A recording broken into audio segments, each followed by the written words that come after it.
Reconnaissez qu'on vit quand même à une époque qui est complètement folle, mais véritablement complètement folle.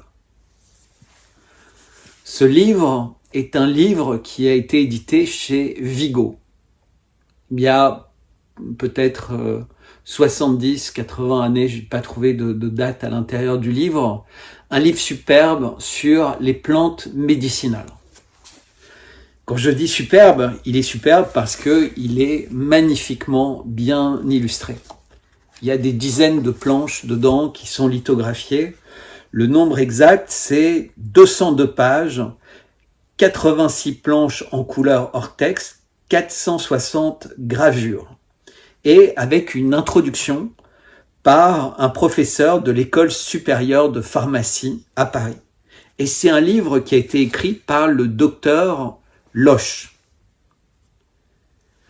Et je vais juste vous lire les premières pages. Si l'aliment est une nécessité absolue pour la vie des êtres organisés, végétaux ou animaux, on peut dire sans exagération que le remède est une des caractéristiques de l'intelligence chez les animaux supérieurs et chez l'homme en particulier. Alors, dès cette première phrase, je suis pas totalement d'accord. Et puis surtout, je vais dire, l'intelligence de l'homme a tellement mal évolué qu'on ne considère plus que c'est dans la nature qu'on peut trouver des solutions à nos problèmes. Alors qu'à cette époque-là, où on considérait que les animaux n'étaient finalement pas si intelligents que ça, eh bien, on considérait en revanche que les plantes, ici des roses ou autres, pouvaient nous apporter bien des solutions, bien des remèdes à énormément de problèmes. Et pas que la partie belle des plantes, pas que leurs fleurs ou leurs feuilles comme pour le thé ou leurs fruits comme les bananes, les pommes, etc., mais également leurs racines, leurs graines, enfin bref, tout ce qui est possible et imaginable. Aujourd'hui, si vous parlez de ça, vous pouvez être censuré. Même la loi est en train de faire que vous pourriez être condamné à la prison. Incroyable. Et donc, moi, j'ai toute une collection de ce type de bouquins parce que ça m'a toujours intéressé, ça m'a toujours passionné. Au-delà du fait que leur contenu est magnifique, c'est toujours intéressant de regarder les bouquins, comment ils ont été faits, de les toucher, de les sentir. Mais c'est surtout que leur contenu est passionnant. Passionnant. C'est véritablement un plaisir d'avoir un bouquin comme ça en main, avec une couverture toilée, imprimée en relief, et surtout la fierté de l'éditeur, la fierté des écrivains de dire des choses qui étaient censées et qui sont toujours censées nous apporter du bien-être.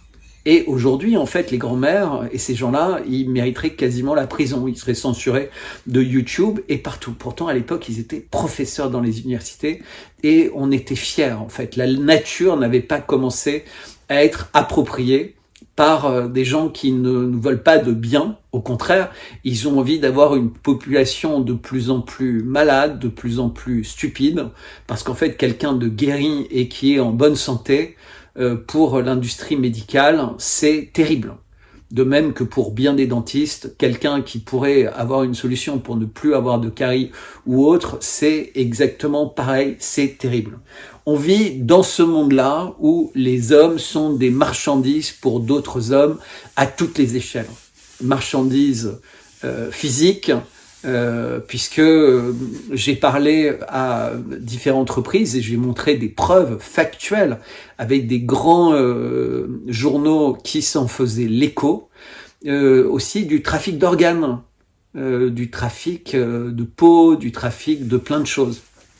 Alors évidemment, c'est assez mal de le dire ou de l'évoquer, parce que ça pourrait nuire à certains, puisque en l'occurrence, ça ne concerne en général que les mêmes. Et j'avais découvert ça en Afrique du Sud, et je pense qu'un jour ou l'autre, quand je serai complètement détaché du risque de censure, je pourrai vous en parler de façon bien plus détaillée. Mais sachez que à une époque, voilà, on trouvait, on achetait et on offrait ce type de livre sur les plantes médicinales. Pourquoi j'en parle? Parce que dans une autre capsule, je vous parlais de cet ami qui m'a apporté du Kazakhstan des miels extraordinaires. Et des miels qui sont vendus complètement purs, des mélanges avec gelée royale, propolis, également avec leur cire. Alors on sait, pour ceux qui se baladent parfois dans les différents pays du monde, par exemple en Turquie, il n'est pas rare de trouver du miel qui est encore dans la cire et qui est encore dans ses alvéoles. Et évidemment, la cire se mange. Elle n'est pas du tout mauvaise. C'est moins agréable que le miel, mais c'est pas du tout un problème de manger la cire. Elle peut d'ailleurs servir pour fabriquer des bougies. Alors pourquoi je vous parle de ce miel et juste après ce livre sur les plantes médicinales? Parce qu'il y a des pays dans le monde où notre système médical, notre système qui est tout vaccinal, tout pilule, tout chimique, depuis l'alimentation avec des insectes de plus en passant par des produits chimiques dans des proportions incroyables à l'intérieur des aliments, eh bien il y a des pays dans lesquels, dans les pharmacies, on continue à vendre, comme dans nos petites pharmacies au 19e siècle, différents produits. Est-ce que vous saviez, par exemple, que le clou de girofle ou la propolis sont des moyens magnifiques quand vous souffrez des dents, par exemple, d'une rage de dents, pour faciliter la désinfection? Exactement. Essayez. Moi, je suis pas dentiste, j'ai pas d'intérêt, je suis pas vendeur de clous de girofle ni de propolis. Alors, la propolis, c'est assez difficile à trouver. Parce que j'insiste parfois, une fois, j'avais parlé de ces fameux jus d'orange frais que vous trouvez un peu partout. Le problème, c'est que ce sont des jus d'orange qui sont effectivement frais, pressés devant vous, mais le plus souvent, l'orange n'est pas nettoyée, l'orange est traitée, ce qui fait que quand vous la pressez, eh ben, il y a tous les produits qui sont à la surface de l'orange qui vont être mélangés avec le goût du jus, et en fait, le jus va servir à nettoyer les oranges. Ah ouais. Et si vous saviez ce qu'il y a, c'est pas très ragoûtant. Et quand vous imaginez tout ce qu'on vous interdit de manger pour différentes raisons, mais qu'on vous encourage à boire ce type de jus, soi-disant bon pour votre santé, alors qu'en fait ils sont catastrophiques, vous vous rendez compte à quel point ils se moquent de nous. Vous avez tous remarqué, quand vous allez dans les marchés, vous dites, mais tiens, tous ces personnes qui sont là et qui disent qu'ils vendent des poulets grillés qui sont fermiers. Et puis quand par malheur un jour vous avez la possibilité de voir à l'intérieur de leur camion un petit peu frigorifique le type de poulet qui sortent, vous vous rendez compte que c'est pas du tout des poulets fermiers, c'est pas du tout des poulets d'élevage qui peuvent un peu courir en liberté, c'est des poulets premier prix. Et évidemment, vu qu'ils vous vendent ce poulet qui fait une taille extraordinairement standardisée au millimètre près à un prix défiant toute concurrence, c'est bien que c'est pas malheureusement des bons poulets. Le problème, c'est que ce sont des poulets pleins d'hormones, pleins d'antibiotiques, plein de choses comme ça. Vous savez, à cause de la grippe aviaire, même les gens qui font du poulet bio, 6 mois par an quasiment, on leur interdit de laisser leurs poulets gambader en liberté. Donc pour protéger les poulets de la grippe aviaire, pour leur apprendre non seulement les vaccins, mais le vaccin n'est pas utile, donc il faut quand même les laisser à l'abri. Et donc toutes les propriétés bonnes du poulet, évidemment, elles disparaissent. Et vous arrivez avec des poulets qui sont abominables, il vaut mieux les faire cuire, mais vraiment cuire, quasiment carbonisés pour éviter qu'ils soient même nocifs. Mais ça, c'est notre société. Et donc, ça envahit évidemment tout, comme les faux miels artificiels qui sont fabriqués évidemment avec très peu de vrai miel. La plupart passent par différents pays en venant de Chine ou de certains pays ex-Europe de l'Est comme l'Ukraine, qui sont des spécialistes, mais pour leur donner une petite odeur de sympathie, selon les normes dans les différents pays. Par exemple, l'Espagne n'est pas très regardante sur le miel, l'appellation miel. Alors souvent d'ailleurs c'est des appellations assez astucieuses. L'Argentine aussi, et ça donne un petit côté exotique à ces miels qui font entre guillemets un espèce de tour du monde avant de revenir chez nous. Mais en revanche, si vous essayez de vendre du miel sans avoir bien pris toutes les précautions vous-même, vous risquez d'avoir des problèmes. Donc, meilleur est ce que vous proposez, plus sont vos problèmes. L'État veut interdire ce qui est bon pour nous, que ce soit dans le domaine alimentaire, que ce soit dans le domaine intellectuel, dans le domaine de la formation, dans le domaine des médias, etc. Donc oui, aujourd'hui je suis un peu en colère parce que mon compte X est toujours suspendu, même si j'ai toujours une totale confiance dans Elon Musk, mais c'est pas tout. Pour la première fois en 10 ans, j'ai une vidéo qui est supprimée. Et alors les raisons pour lesquelles elle a été supprimée de YouTube, franchement, il faudrait que je puisse vous montrer sans être re-sanctionné, mais c'est pour ainsi dire complètement surréaliste. Surréaliste parce qu'aujourd'hui ce ne sont pas des humains, ce sont des algorithmes, et en Europe, avec les nouvelles lois de l'Union européenne, merci le commissaire Breton, mais qui a dû faire ça de toute façon sous la dictée de la France et d'Emmanuel Macron, et de toute façon la France est bien plus en avance sur ces questions de censure, on ne veut plus vous laisser accéder à ce qui est bon pour vous. On ne veut plus, c'est simple, le gouvernement actuel a envie de faire des gens des personnes stupides, et les algorithmes vont tout faire pour y parvenir. Donc au début, c'est l'invisibilisation. Donc vous comprenez pas, vos vidéos n'ont plus de succès, les gens ne peuvent plus accéder.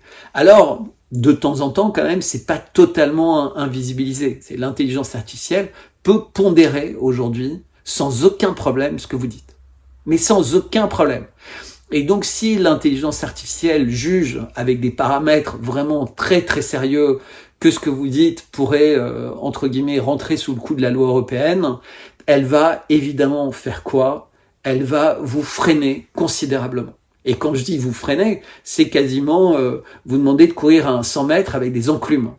Alors là, vous pourrez vous demander pourquoi certains ont en apparence des discours complotistes et font des très bons résultats, et d'autres ont des discours qui sont aussi considérés comme complotistes, mais en font des moins bons. Mais c'est tout simplement la manière avec laquelle c'est dit, la pédagogie avec laquelle c'est dit, et la capacité à véritablement partager, éduquer, faire rentrer, entre guillemets. C'est sûr que quelqu'un qui va vous parler à la fois de Poutine, de Xi Jinping, d'Elon Musk, de Ben Salman, de Donald Trump, mais aussi de miel, d'ail, de livres, de sortir entre guillemets de plus en plus de la bulle, d'aller à la campagne, d'aller au contact avec les producteurs, avec les éleveurs, d'essayer de comprendre s'ils réussissent à échapper, à donner en permanence des antibiotiques et des injections à leurs vaches, de pas manger avec n'importe où.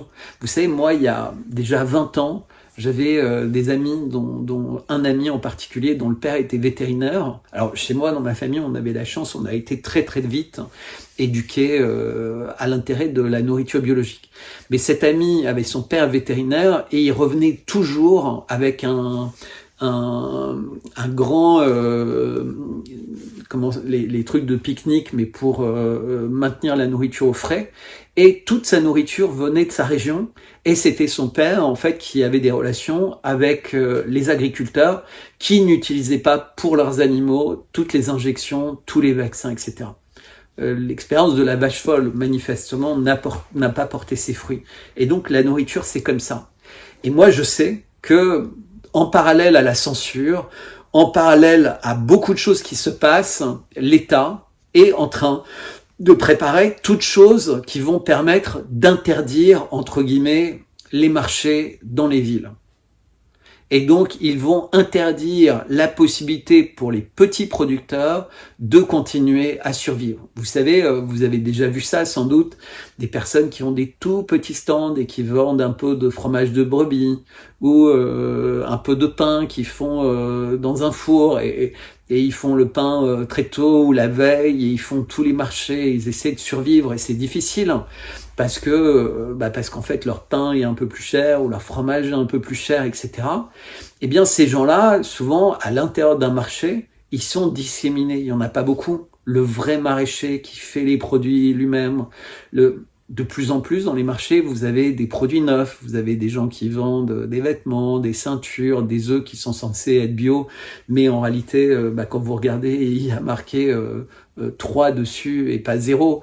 Voire même rien, parce que dans certaines fermes, certains continuent à vendre sans mettre de numéro, alors que c'est censé être obligatoire, mais il y avait une petite tolérance. Donc, tous ces gens qui disent qu'ils vous vendent de l'huile ou des produits de salaison qui sont faits par eux, alors qu'ils n'ont jamais eu le moindre atelier pour le faire, au contraire, ils achètent le moins cher possible à des industriels, ça vient d'on ne sait où, d'on ne sait quelle qualité, mais ça ressemble et ça a le goût de bons produits. Et ils vont faire... Et donc l'État, un jour, ou l'Europe va évidemment nous montrer la réalité, ils le savent très bien, et ça va leur permettre de tout suspendre. Ils pourraient contrôler, ils pourraient demander aux maires, ils pourraient demander aux gens des mairies de s'assurer que les marchés n'aient que ce genre de personnes pour pas mettre en danger le marché. Un peu comme quand vous allez chercher des champignons, il faut s'assurer en permanence que dans votre panier, vous mettez pas de mauvais champignons qui vont nuire aux bons champignons. Eh bien, en fait, dans la société, c'est exactement la même chose. C'est-à-dire que dans le panier des gens qui sont des résistants, l'État laisse et les réseaux sociaux laissent s'infiltrer des faux résistants, des mauvais résistants, des tricheurs. Et ceux-là, en général, ont tous les talents, ont tous les algorithmes pour eux, ont tous les plateaux pour eux. Ils sont sympathiques, vous les connaissez, vous les reconnaissez, et souvent même vous les adorez. Ils se moquent de vous, évidemment, ils s'amusent. Eux, ils sont là pour créer la peur, pour créer la division, pour essayer de mettre en avant de façon très négative tous les musulmans des banlieues, pour essayer d'attiser la haine et de créer de la violence et de déclencher la colère. Vous savez, je vais vous raconter une anecdote. Moi, je suis pas spécialiste, évidemment, dans les imams, dans ce qui se passe dans les mosquées, même si à chaque fois que j'ai l'occasion, j'essaie d'aller dans les mosquées, d'y boire un thé, de manger des gâteaux au miel, à la pistache ou à n'importe quoi, et de découvrir les traditions et de discuter, évidemment, depuis mon plus jeune âge jusqu'à aujourd'hui, avec des gens de toutes les confessions, parce que c'est passionnant, c'est intéressant, et c'est surtout la culture qu'ils amènent avec eux, les traditions de mariage, etc., de circoncision pour certains, enfin tout ça c'est passionnant. Il faut être curieux, il faut s'intéresser à ça.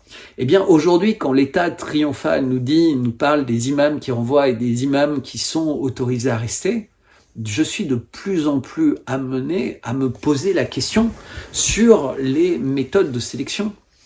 Parce que quand je vois la censure sur Internet et la manière avec laquelle il y a un ciblage, je me dis, qu'est-ce que ceux qui sont le plus sanctionnés, entre guillemets, par l'État, le plus visés par les gouvernements, sont pas, en réalité, ceux qui sont peut-être les plus apaisants, ceux qui sont peut-être les plus sur des valeurs de fraternité, d'amour, etc. Sincèrement, j'en sais rien.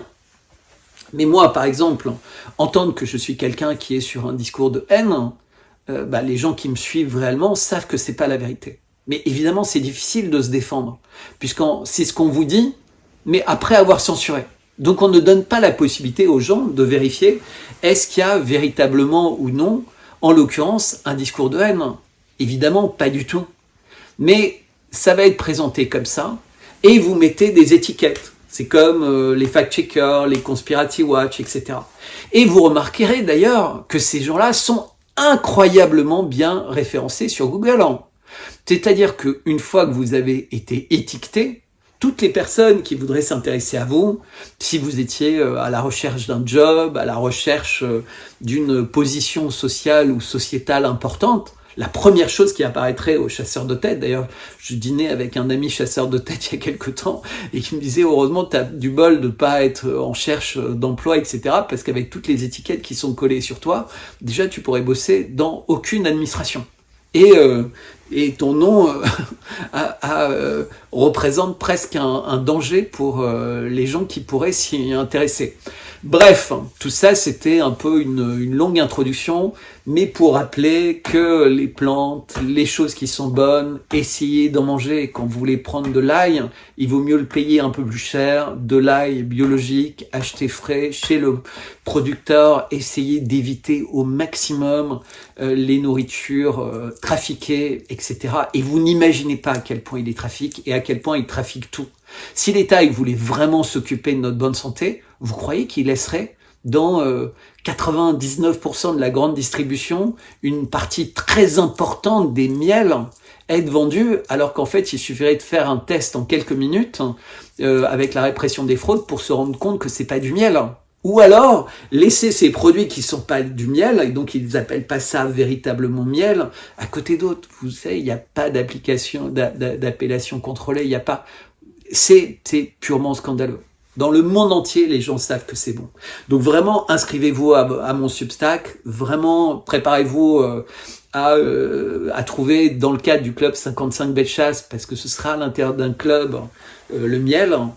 Mais je vous en parlerai plus en détail. Pas mal de temps perdu parce que comme vous avez remarqué, c'est pas de tout repos en ce moment. C'est pour ça que je mets les bouchées doubles pour avoir un site, en espérant que ce site ne sera pas à son tour censuré.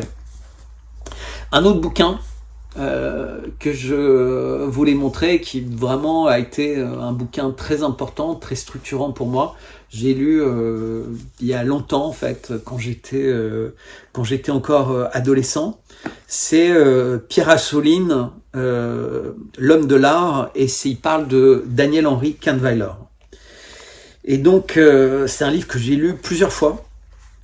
Et toujours évidemment avec le même plaisir. D'ailleurs le garde-page, c'est un garde-page d'une exposition d'un artiste chinois que j'avais fait à la galerie en 2013 et qui est devenu très connu. J'ai beaucoup d'artistes que j'ai présentés, sélectionnés, qui sont devenus connus, qui sont rentrés dans des très grandes collections. Lui en l'occurrence est rentré dans la collection entre autres d'une branche de la famille Hermès. Donc, il a un tableau dans leur salle à manger et d'autres tableaux dans leur maison en Suisse. Voilà, parce que j'ai effectivement rencontré énormément de monde dans mon parcours, mon parcours d'étudiant. J'ai eu un bac C avec une mention très bien. J'étais étudiant à Louis-le-Grand. Ensuite, je suis devenu ingénieur civil des mines. Ensuite, j'ai fait l'école du pétrole et des moteurs qui est à l'intérieur de l'Institut français du pétrole.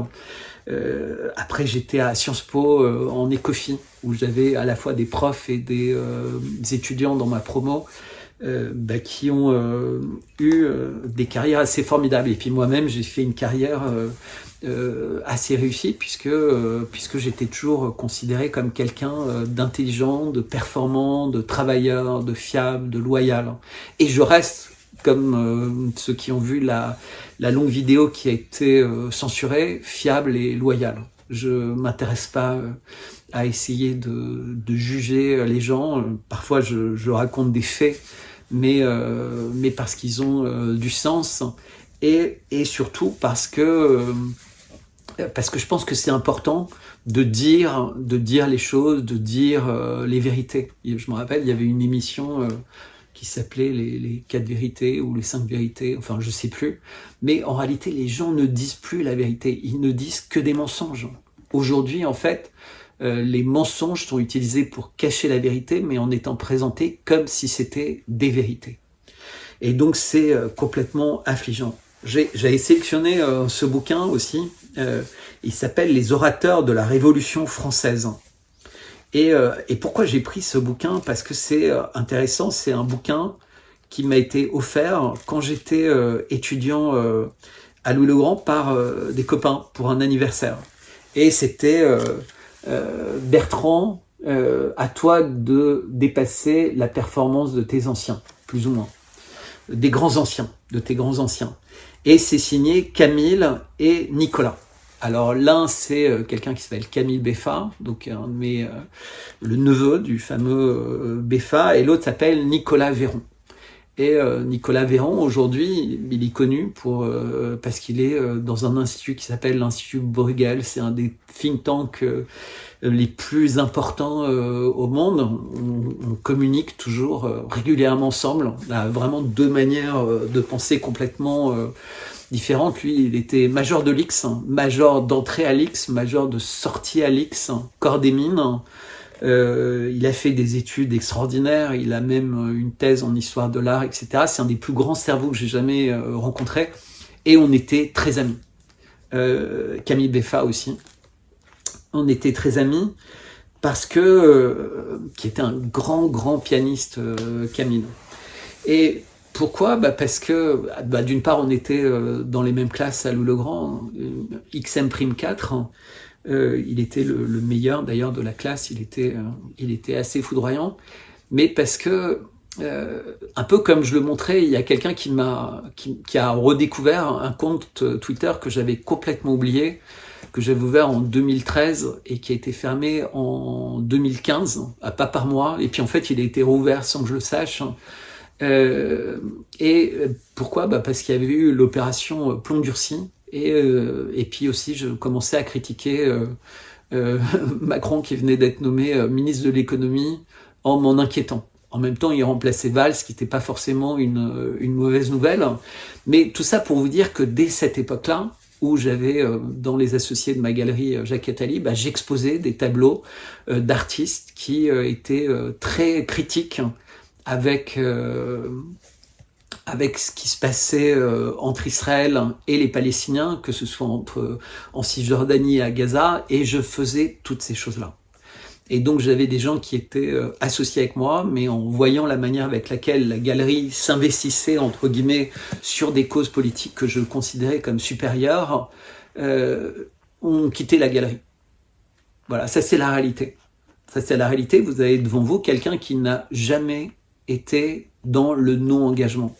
C'était vrai à cette époque-là, mais c'était vrai depuis que je suis tout petit. Donc j'étais souvent délégué de classe, j'étais président de bureau des élèves.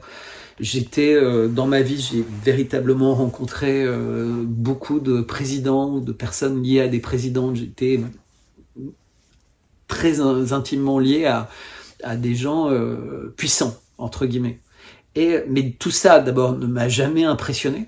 Au contraire, parce qu'en fait, quand vous êtes en contact avec des gens puissants, vous découvrez que leur merde, c'est comme la vôtre. Alors peut-être que les produits sont plus fins, mais il doit y avoir plein de trucs dans leur tube digestif, et franchement, c'est pas mieux, je vous assure. Au contraire, l'envers du décor est souvent flippant. Et donc, pour moi, c'est pas possible, puisque j'ai toujours été quelqu'un qui m'exprimait de la même manière. Alors, c'est très clivant d'être comme moi. On est respecté, on se fait un certain nombre d'amis. Pendant très longtemps, d'ailleurs, j'avais les gens qui me soutenaient étaient beaucoup plus vieux. Je me rappelle, j'arrivais dans des stages, dans des entreprises, où comme jeune consultant, et très vite, en fait, je devenais pote avec le grand patron de la boîte ou le grand patron des boîtes clientes. Parce qu'ils aimaient cette espèce de manière totalement différente de penser, et sans aucun a priori, sans aucune arrière-pensée. Moi, je voyais les choses, que ce soit dans des boîtes très grandes ou de taille moyenne ou autre, et j'avais toujours un espèce d'esprit critique sur la manière avec laquelle on pouvait améliorer les choses, changer les choses, transformer les choses, tout le temps. Quand j'étais scout, c'était pareil. Parce que c'est cette manière que j'ai de penser. Alors ça plaît en général à des gens qui ont extrêmement bien réussi et qui n'ont pas de frustration. Les gens qui sont aigris, frustrés, jaloux, etc. ont une tendance fâcheuse à pas m'aimer. Et comme moi je mâche rarement mes mots parce que je les identifie assez vite, ça simplifie pas les choses. Mais voilà, c'est comme ça. Je vais pas changer. Je suis pas là pour faire du thé avec de l'eau tiède. Moi, je sais qu'il faut que l'eau soit juste un tout petit peu en dessous d'être bouillante pour être intéressante. Donc voilà, ce livre des orateurs de la Révolution, par ailleurs, c'était vraiment un très très beau cadeau, parce qu'en fait, on se rend compte que si la Révolution a été véritablement une catastrophe pour la France, et un très mauvais exemple, autant je suis fasciné par les Américains, par la Constitution américaine, qui commence par la liberté de parole, puis deuxième acte, la liberté de posséder des armes pour renverser un tyran qui pourrait vouloir envoyer de la liberté de parole. Nous, ça commence par du pipeau. Les hommes naissent et demeurent libres et égaux en droit. C'est des conneries. C'est n'importe quoi. C'est un vrai mensonge et qui est tout ce qui nous amène irrémédiablement à cette espèce de culture woke et tout ce qui est en train de détruire complètement notre pays, mais à une vitesse extrêmement accélérée depuis peu.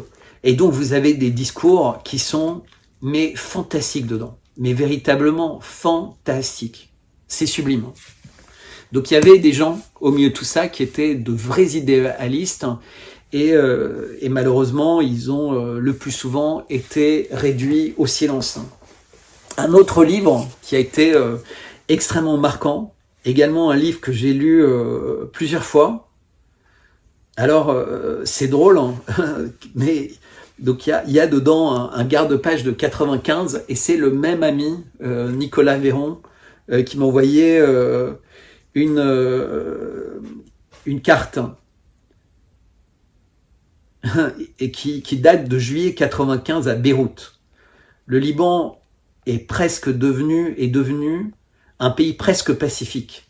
Et même à Tyr, je n'ai pas pu assister à un seul raid israélien, ils se font de plus en plus rares. À part ça, il y a ce qu'il faut de vieilles pierres et de cuisine arabe de bonne aloi. À bientôt. Passionnant. C'est un livre qui s'appelle The Seven Sisters. Alors vous voyez, il est vraiment abîmé, etc. Je tiens à ce bouquin, j'ai d'autres bouquins, d'autres versions de ce livre-là, parce que je l'ai lu plusieurs fois. J'aime celui-là parce que c'est la première édition. Et qui date de 1975. Et c'est un livre fascinant qui explique comment Rockefeller a réussi à transformer la loi contre les monopoles en une force incroyable. Et comment finalement quelques familles dans l'histoire du monde, et en particulier dans l'histoire des États-Unis, ont réussi à contrôler le monde complètement, avec des mécanismes, soit avec les banques, soit avec les pharmacies, soit avec les fonds d'investissement, soit avec les sociétés pétrolières, les sociétés d'armement, etc.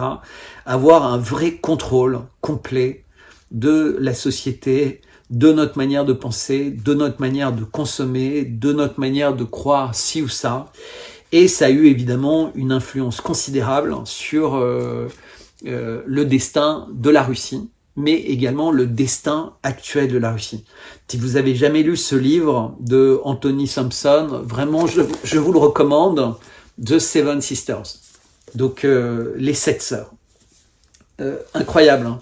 J'avais mis d'autres livres, dont un livre, Bernardin de Saint-Pierre. Et alors pourquoi j'aime ce livre, c'est Paul et Virginie. Et ben pour découvrir pourquoi je l'aime, je vous recommande de le lire à votre tour ou d'aller faire peut-être un petit tour sur Wikipédia où avec un peu de chance le résumé sera de qualité. Mais réintéressez-vous aux vieux livres, aux vieilles histoires pour découvrir qu'en réalité, à toutes les époques, il y a eu la même chose, le même type de problème, le même type d'esclavage, et pour réaliser que notre société est à la veille de devenir la société la plus esclavagiste qui n'a jamais existé dans l'histoire du monde. Et on y arrive. sachez que le « vous ne posséderez plus rien et vous serez heureux », c'est exactement la situation des esclaves. Les esclaves étaient pris pour des animaux, et donc quel besoin qu'ils possèdent quoi que ce soit, puisque voilà, au mieux ils avaient leur fer, et voilà, ils avaient le droit éventuellement à des petits objets, mais c'était très symbolique et plus ou moins interdit. Voilà, on y arrive. On arrive à cette époque de l'esclavage complet des peuples. Et ça avance avec l'éducation, avec les médias, avec la nourriture, avec l'inflation, évidemment, mais avec des choix, par exemple, le tout électrique, etc., l'interdiction d'élever vos propres poules, l'interdiction bientôt pour les gens qui pouvaient encore commercer directement dans les marchés de le faire. Donc attendez-vous à ce qu'ils nous parlent de scandales sanitaires, d'horreur. Donc comme je disais en introduction aussi pour les bouquins sur les plantes. Alors j'avais mis ça un peu presque comme une provocation. D'une part, c'est un petit clin d'œil à François Fillon, à Pénélope Fillon, c'est cette collection, la revue des deux mondes. Hein, vous savez que Macron a été élu, entre autres, sur la base d'accusations extrêmement douteuses qui ont touché le candidat qui avait vocation à être élu. Alors, ce sont des vieux numéros, et ce qui est intéressant, c'est que avec les bonnes revues, entre guillemets, le temps n'a pas de prise. Le temps n'a pas de prise parce que ce qui a été écrit et qui a été de qualité, comme les orateurs de la Révolution, The Seven Sisters, reste. Là, par exemple, c'est un numéro, c'est une revue qui a été fondée quand même en 1829, hein, un numéro de 98 sur présomption d'innocence et médias. Et si vous lisez, mais c'est d'une modernité incroyable. Pourtant, hein, 98, 25 ans. Un autre numéro, Saint-Augustin, notre paradoxe contemporain. Passionnant. Mais vraiment. Et ça, ce n'est évidemment qu'une partie du contenu de la revue. C'est l'image qui a été considérée un peu comme l'image importante. Et là, l'Égypte ou le rêve des Lumières. Donc vous voyez, vous pouvez les retrouver aujourd'hui, et c'est assez intéressant parce que ça vaudrait le coup parfois de demander aux auteurs de se réinterroger sur ce qu'ils ont pu écrire à une certaine époque. Est-ce qu'ils écriraient la même chose, de la même manière, et pourquoi, quelles ont été les erreurs d'analyse, ou alors même, qu'est-ce qu'aujourd'hui ils seraient incités à écrire. Alors là, j'ai mis également un objet, hein, je vous ai dit, j'aimais bien les objets. Alors sachez que la coupe à miel que je vous avais montré, que je vais vous remontrer, parce que comme la vidéo a été censurée, eh bien je vous la remontre. Cet magnifique objet a trouvé une nouvelle maison. Et franchement, j'en suis ravi parce que c'est un objet très rare. Comme vous voyez, il y a des détails, c'est d'un niveau assez exceptionnel. Tout est fait pour être parfait. Donc voilà, un très bel objet.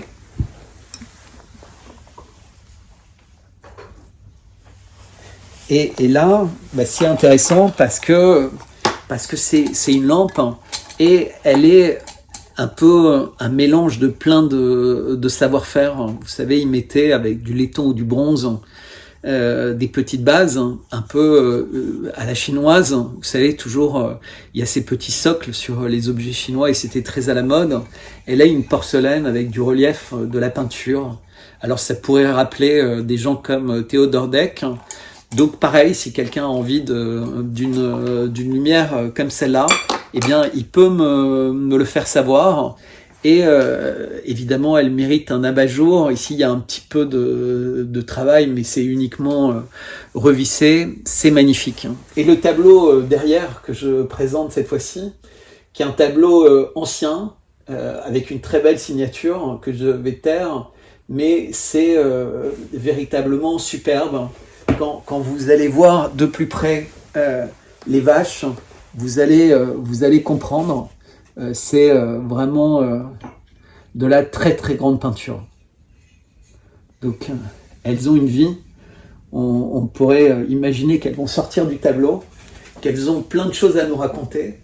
Et c'est et voilà, c'est ce que j'aime. C'est quand un objet d'art, une peinture comme ça, nous raconte des choses. Nous raconte des choses importantes. Donc je vais pas prolonger trop cette vidéo. Vous voyez, ça c'est ma casquette 55 Bellechasse. Tous ces petits événements qui arrivent dans ma vie entre guillemets d'entrepreneur des médias sont véritablement des mauvaises surprises. Et aussi des mauvaises surprises parce que je me rends compte que ok, peut-être que beaucoup de journalistes ou de médias complotistes se disent après tout tant mieux, il part, ça fera plus de place pour nous. Je pense que c'est une grosse erreur d'analyse, très très grosse. Parce que ce qui est en train de m'arriver va arriver à tout le monde. C'est juste une question de temps.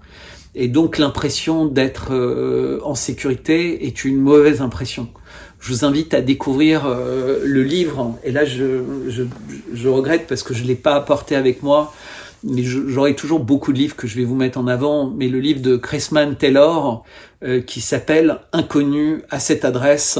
Et ce livre devrait vous passionner parce qu'il explique ce que je veux dire. Quand vous pensez que vous êtes en sécurité, eh bien c'est faux. Si vous laissez tomber ceux qui autour de vous essayent de se battre pour vous et pour tout le monde, eh bien un jour ou l'autre, c'est la même chose qui va vous arriver.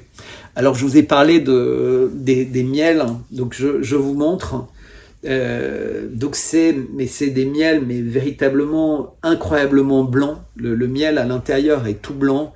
Il a un côté pâteux. Alors là c'est des gros pots. En fait c'est les pots qui sont utilisés directement par les pharmaciens. Donc vous savez c'est comme les gros pots à glace. Et ensuite les personnes viennent et ils achètent 10 grammes, 15 grammes, 20 grammes parce qu'en fait c'est tellement différent. C'est des miels qui viennent de très haute altitude. Enfin, c'est des abeilles qui vivent à peu près que là, dans ces conditions-là, et où il y a cette tradition depuis la nuit des temps. Et comme c'est un pays qui est aujourd'hui un pays riche, le Kazakhstan, eh bien, toutes ces choses-là deviennent chères. Parce qu'il y a cette tradition et qu'il y a beaucoup de pays du monde qui se mettent à leur acheter aussi le miel, enfin des familles royales de pays arabes, d'Arabie Saoudite, etc. C'est devenu un peu comme le caviar. Alors il y a d'autres parfois il y a des gens qui font commerce de miel légendaire du Kyrgyzstan ou autre. Moi je connais très bien l'ambassadeur du Kyrgyzstan en France, puisqu'il a repris un des locaux de ma galerie pour en faire l'ambassade, pour vous dire que c'était vraiment des beaux locaux, suite à la période du Covid, puisque gros changement de vie, évidemment. Et il me dit, mais c'est fou, parce qu'en fait, 80% des miels qui sont censés venir de chez nous, ont jamais mis les pieds chez nous, et d'ailleurs, les personnes qui les vendent seraient incapables de montrer le moindre document qui valide l'achat du miel et le côté officiel. Ce qui est évidemment pas mon cas, puisque là vous avez le fait Kazakhstan, etc. Puisque pour réussir à passer, comme c'était des choses alimentaires, eh ben, il y a eu plein de documents qui ont dû être remplis. avec tout type de tampons, etc., pour avoir le droit de passer les frontières. Et donc tout ça, c'est évidemment important parce qu'on vit effectivement dans une époque où il y a beaucoup de fraude. Comme je disais en introduction, beaucoup de gens qui vous disent que le poulet est fermier alors qu'il n'est pas du tout, que les œufs sont bio. Combien de fois vous serez allé dans un restaurant où vous disiez tous les œufs sont bio, et puis vous allez regarder dans les poubelles et puis vous allez voir que en fait il n'y en a pas un bio, que c'est que des œufs de la plus mauvaise qualité, mais qui se doutent que les gens n'ont aucune idée du goût, comme plein de choses qui sont censées être faites avec des truffes et que c'est des arômes pas véritablement naturels. Enfin bref, tout ça pour dire que malheureusement, sur toute la chaîne de valeur, il y a des gens qui vous mentent, il y a des gens qui vous proposent des solutions qui sont des très très mauvaises solutions, hein, on l'a vu avec les injections et avec plein de choses, et ça va pas aller en s'améliorant. Donc moi je vais continuer à procéder comme ça. S'il vous plaît, aidez le média, rejoignez-le, parce que ça va être de plus en plus dur à mon avis de communiquer autrement. Et déjà comme ça, je pense que ce sera pas forcément toujours simple. Je sais pas à quel moment on nous interdira aussi d'avoir une adresse email ou d'avoir un moyen de communiquer. Je sais pas quelle va être la limite de tout ça. Sincèrement, je crains le pire. Je pense que la dictature avance très très vite. Et le jour où la Constitution américaine ne sera plus respectée, le jour où ils réussiront à saboter le premier amendement, je pense que dans tout l'Occident, tout s'effondrera, entre guillemets. Et c'est pour ça que je reste très confiant avec les 5 fantastiques, dont 2 acteurs américains, Donald Trump et Elon Musk, et des soutiens de taille en Chine, en Russie et en Arabie Saoudite. Mais l'état profond a complètement pris l'Europe qui est en train de s'effondrer. Et avec l'effondrement de l'Europe, il va y avoir forcément des conséquences très fortes sur le monde entier. Et sachant que la stabilité aux États-Unis n'est absolument pas garantie, quand vous pensez que quasiment chaque semaine, il y a des nouveaux records du nombre de migrants illégaux qui traversent les États-Unis, là, c'est par 12 000 par jour. Donc vous imaginez, une année fait 365 jours, 12 000 par jour.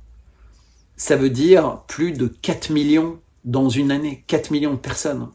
C'est-à-dire à peu près 1% de la population. C'est considérable. C'est des changements, mais majeurs, et qui, dans une société qui est véritablement qui va mal, mais en même temps, c'est 4 millions de nouveaux consommateurs, 4 millions d'esclaves pour le système, 4 millions, il y a plein de sujets là dont pour l'instant j'ose pas parler de peur d'être censuré, mais voilà à quoi ça ressemble. Donc, merci, à bientôt pour une nouvelle capsule. Je pense que j'en enregistrerai une autre ce soir qui sera en ligne demain. Tant que ma chaîne n'est pas suspendue, je continuerai. Vous avez dans la description toutes les indications pour qu'on reste en contact. Vous avez mon email, vous avez GoFundMe, Litchi, Tipeee, etc. Ça marche pas hyper bien. Vous avez surtout la possibilité de vous inscrire à mon Substack. Voilà. De toute façon, si vous n'avez pas les moyens de donner, c'est bien pour ça que j'ai décidé de faire tout ce système gratuit. Et je continuerai à procéder ainsi et à trouver toutes sortes de solutions pour que ça fonctionne. Tout l'argent qui est donné passe par une société, donc tout ça est comptabilisé, etc. De la façon la plus normale et la plus transparente possible. D'une part parce que c'est ainsi que je vois les choses. Et d'autre part parce que je suis suffisamment ciblé pour pas rajouter d'autres complications. Donc n'ayez pas d'inquiétude sur ce côté-là. Je vous remercie beaucoup, je reste extraordinairement confiant dans l'avenir, même si le chemin que j'emprunte est de plus en plus étroit, parce qu'à peu près toutes les personnes de la complosphère ont décidé de ne faire preuve d'aucune solidarité pour mettre en avant cet épisode de censure considérable qui se passe. Alors je comprends que c'est l'époque de Noël et ils ont envie de profiter au maximum de toute votre générosité sans qu'il y ait le moindre concurrent, mais en agissant ainsi, ils se préparent pour eux-mêmes à des périodes extrêmement douloureuses. Et si ça arrive, évidemment, moi, je soutiendrai, pas eux, mais je soutiendrai la liberté de parole. Je note aussi pour les détracteurs d'Elon Musk qui vient de remettre sur X Alex Jones.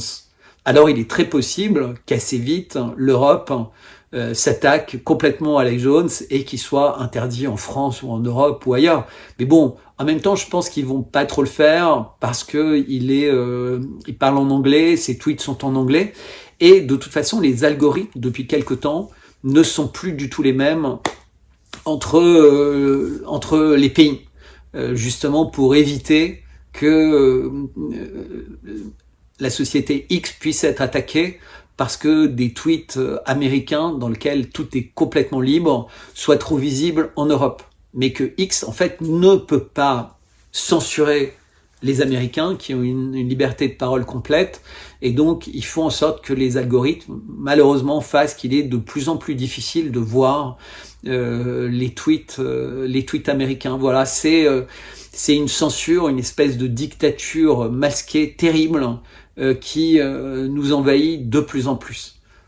À bientôt, je vous remercie de liker, de partager, de donner une petite chance à cette vidéo de vivre le plus longtemps possible avant d'être striké par YouTube, qui reste malgré les freins, malgré sa censure, malgré tout ce qui arrive à mon compte depuis quelques mois, un excellent moyen. Je regrette juste qu'il soit devenu une arme, entre guillemets, pour eux aussi truquer toutes les informations auxquelles les gens ont la possibilité d'accéder.